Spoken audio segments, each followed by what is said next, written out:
You're not bad with money. You were just taught the wrong rules. Most working adults believe they are bad with money, and that belief follows them silently every single month. When they open their banking app, see the numbers and feel that familiar mix of confusion, guilt, and quiet stress, even though they work hard, show up on time, and do everything they were told was right. Here's the uncomfortable truth almost no one ever says out loud. Most people were never taught how money actually works in real adult life. They were taught rules that sound responsible, but quietly fail the moment. Rent rises faster than salaries. Inflation eats savings, and life refuses to stay predictable. If you feel like your income disappears faster than it should if saving feels pointless, or if you constantly wonder how others seem calmer about money than you do, this story is probably about you, not because you're irresponsible, but because the system you learned from was incomplete. From school to work culture, the message was simple. Get a job, work hard, avoid obvious mistakes, and things will work out. Yet no one explained how fixed expenses quietly grow, how lifestyle pressure changes behavior, or how emotional decisions shape financial outcomes more than math ever will. What makes this even heavier is that most people don't fail loudly with money.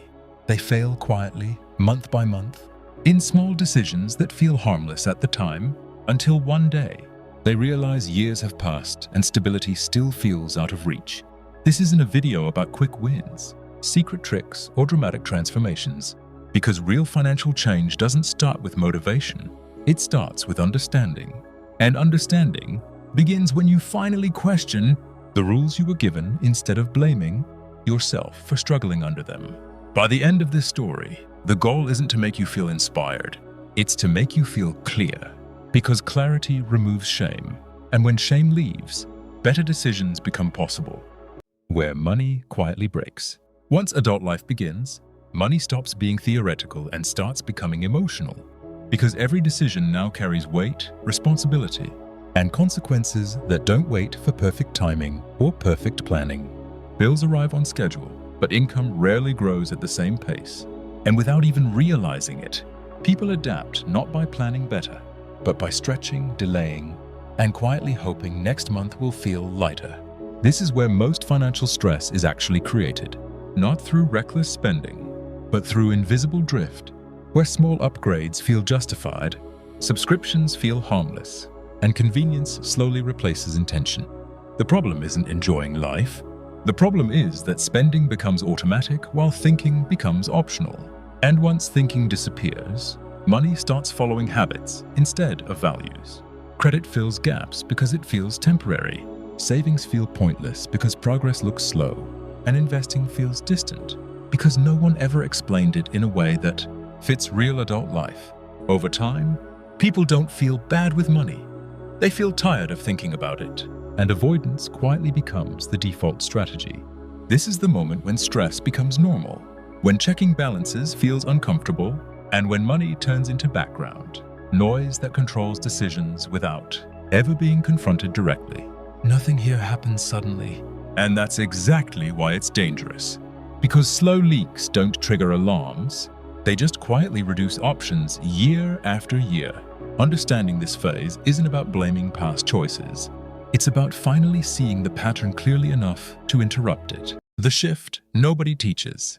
The moment money starts to change is not when income increases, but when perspective does, because clarity always comes before control.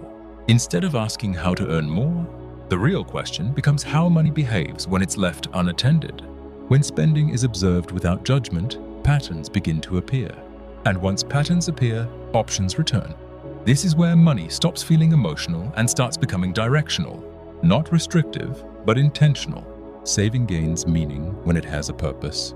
Investing feels logical when time is understood. And discipline feels lighter when it's connected to peace instead of punishment.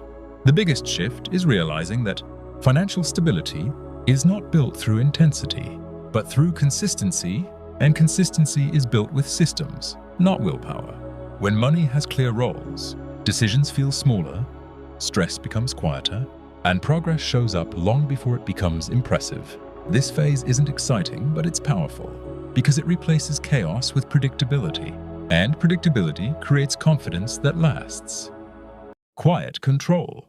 Eventually, money stops feeling loud, not because there's suddenly more of it, but because decisions are no longer reactive.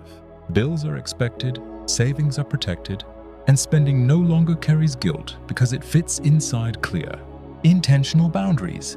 This is what control actually feels like. Not restriction, not obsession, but calm awareness that supports daily life instead of fighting it. There is still uncertainty, but it no longer feels threatening, because preparation has replaced hope as the primary strategy.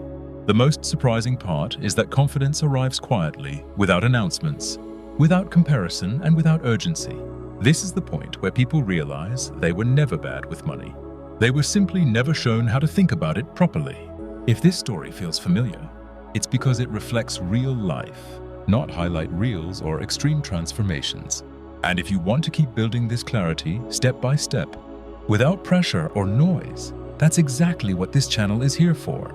Subscribe if you want practical money thinking that respects real life. And before you go, ask yourself one simple question. What would change if your money finally felt calm?